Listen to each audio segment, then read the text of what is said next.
آج ہم بات کر رہے ہیں حضرت حبیب اجمی رحمۃ اللہ تعالی ذات گرامی کے اوپر۔ بہت بڑا نام ہے تصوف کی دنیا کا، شریعت کی دنیا کا، طریقت کی دنیا کا۔ میں نے اب مفتی شاہ مدنی صاحب سے پوچھنا ہے کہ مفتی صاحب یہ بتائیے کہ یہ تصوف ہے، اس کی جو تعلیمات ہیں، بندہ اس کے رنگ میں کیسے رنگا جاتا ہے؟ کوئی ایسے مسالیں، کوئی ایسے واقعات بتائیں حضرت حبیب اجمی رحمۃ اللہ تعالی کی ذات کے بارے میں۔ قبلہ تصوف جو ہے وہ شریعت کے عملی جامع کا نام ہے، اور تصوف میں فرق کوئی نہیں،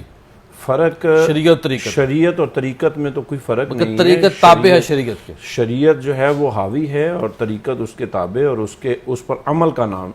طریقت ہے۔ اور یہ جتنے اولیاء کرام، مشائخ، بزرگ ہم جن کے تذکرے کرتے ہیں، اور خاص طور پہ حضرت حبیب اجمی، آپ نے جب سود سے توبہ کی تو آپ گھر سے باہر نکلے، ابھی پتہ نہیں تھا، تو آپ جب گھر سے باہر نکلے، شیخ کی بارگاہ میں جانا چاہ رہے ہیں سچے دل سے توبہ اور بیعت کرنے کے لیے، تو بچے جو ہیں بازار میں آپ کو جاتے ہوئے دیکھ لیا، اور وہ بچے بھی میں سمجھتا ہوں وہ بچے نہیں تھے، وہ بڑے باکمال بچے تھے، اور بصرہ کے بچے تھے، آج کے بچے نہیں تھے، امام حسن بصری والے زمانے کے بچے تھے، کارٹون کی دنیا کے پیداوار نہیں تھے، اولیاء کرام کے تابع اور اولیاء کرام کی محبتوں میں پلنے والے بچے تھے۔ تو انہوں نے دیکھا آپ جا رہے ہیں، تو بچے آپس میں طنز کرتے ہوئے کہنے لگے کہ سائیڈ پہ ہو جاؤ، یہ سود خور حبیب جا رہا ہے، کہیں اس کا سایہ ہم پر نہ پڑ جائے اور ہم پر بھی بدبختی نہ آ جائے۔ یعنی بصرہ کے بچوں کو بھی پتہ ہے کہ سود کھانے والا بھی اللہ کا ناپسندیدہ ہے، اور اس کا سایہ بھی نہیں ہمیں لینا۔ تو جب آپ چلے گئے، حضور حضرت خواجہ حسن بصری رحمہ اللہ کے ہاتھ میں بیعت کی، توبہ کر کے واپس آئے، تو پھر وہی بچے راستے میں ملے اور کہا حبیب اجمی سے اب تم دور ہو جاؤ، کہیں تمہارا گناہ گاروں کا اس نیک تائب پر سایہ نہ پڑ جائے۔ تو یہ ان کی اب جیسے قبلہ عبداللہ ثاقب صاحب نے، اس واقعے سے پہلے یہ بھی آتا ہے نا کہ جو کھانا پکایا گیا تھا، وہ کسی گھر میں گئے، وہاں گردن ملی، وہ سود کے بدلے میں تھی، بیگم کو لا کے دیا، انہوں نے کہا کہ بھئی آٹے کا لکڑی کا بھی اہتمام کرو، انہوں نے کہ میں دوبارہ جاتا ہوں، جن کو میں نے پیسے دیے ہیں سود کے بدلے میں لے کے آتا ہوں، لے کے آئے، اور وہ جو ہنڈیا تھی وہ خون بن گئی، اللہ، اور وہ گھر سے نکل لوگوں کو سود معاف کرنے کے لیے، یعنی میں معاف کر دیتا ہوں، توبہ بھی نہیں کی، توبہ کے بعد یہ معاملہ، توبہ بعد کا معاملہ۔ میں نے اس لیے اس واقعہ کو نہیں، میں نے قبلہ عبداللہ ثاقب صاحب نے اس کا تھوڑا ریفرنس دے دیا تھا۔ تو حضرت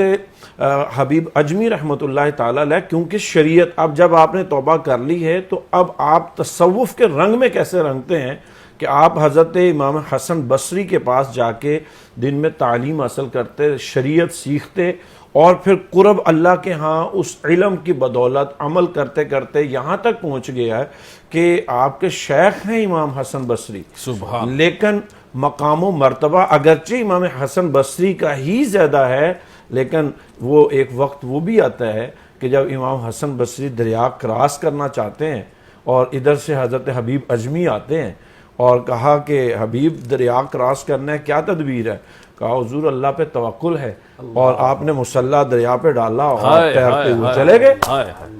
یہ جو بات ہے نا زیادہ عقل مندوں کو سمجھ نہیں آتی، میں گزارش ہمارا تو ایمان ہے جی ایسے ہی ہے۔ تو حضرت حبیب حسن بصری غش کھایا، زمین پہ گر پڑے، اور کچھ عرصے کے بعد جب ہوش آیا تو لوگوں نے پوچھا حضور آپ کس؟ کہا یہ شاگرد تو میرا ہے، لیکن اللہ کے ہاں اس کا مرتبہ بہت بلند و بالا ہے۔ تو یہ اولیاء کرام کی شان ہوتی ہے، اور یہ تصوف میں ان کا جب اگلا درجہ آتا ہے عمل آگے لے کے، یہ اصل میں آپ کے قول یہ بھی ملتا ہے، فرمایا وہ دل کہاں آگے مرتبے پا سکتا ہے جس میں نفاق ہو، نفاق کی بجائے یقین آ جاتا ہے اللہ پر اور توکل آ جاتا ہے، تو پھر ایک دفعہ ایسے ہی ملتا ہے، یقین ہے وہ آگ کو پانی بنا دیتا ہے، آگ کو پانی بنا دیتا ہے، اور پانی کو راستے دے دیتا ہے۔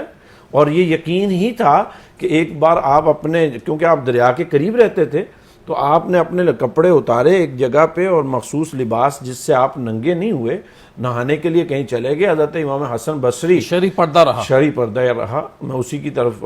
تفصیل سے اشارتاً کہہ رہا تھا، آپ نے توجہ دلا دی۔ تو حضرت امام حسن بصری آئے، دیکھا حبیب اجمی کے لباس پڑا ہے، کہاں گئے ہیں وہ؟ کچھ دیر کے بعد آئے، کہا یہ آپ اپنا لباس چھوڑ کے کہاں چلے گئے تھے؟ تو اگر کوئی اٹھا کے لے جاتا، کہا میں اس رب پہ بھروسہ کر کے چلا گیا تھا جس رب نے میرے لباس کی حفاظت کے لیے آپ کو بھیج دیا۔ تو یہ جب انسان تصوف میں آگے جاتا ہے اور کمال حاصل کرتا ہے تو پھر اللہ تعالیٰ یہ مراتب دکھاتا ہے۔ صاحب مستجاب الدعوات کے دور پہ آپ کی بارگاہ میں جب ایک صاحب خاتون آتی ہے، اس کا بچہ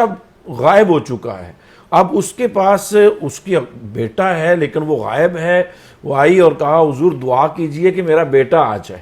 آپ نے فرمایا کیا تیرے پاس کچھ صدقہ کرنے کے لیے کچھ ہے؟ تو اس نے کہا حضور یہ 2 درہم ہیں۔ آپ نے چاندی کا تذکرہ کیا، انہوں نے کہا یہ 2 ہیں، کہا یہ مجھے 2۔ آپ نے صدقہ کیا اور کہا گھر جاؤ تمہارا بیٹا گھر آ گیا۔ اب یہ عقل میں تو نہیں آنے والا۔ جب وہ خاتون گھر میں گئی اور گھر دیکھا بیٹا موجود ہے، کہا بیٹا یہ کیا ہوا ہے؟ کہا ہوائیں، طوفان چل رہا تھا اور اسی طوفان میں مجھے غیب سے آواز آتی ہے کہ ہوا اس بچے کو اس کے گھر میں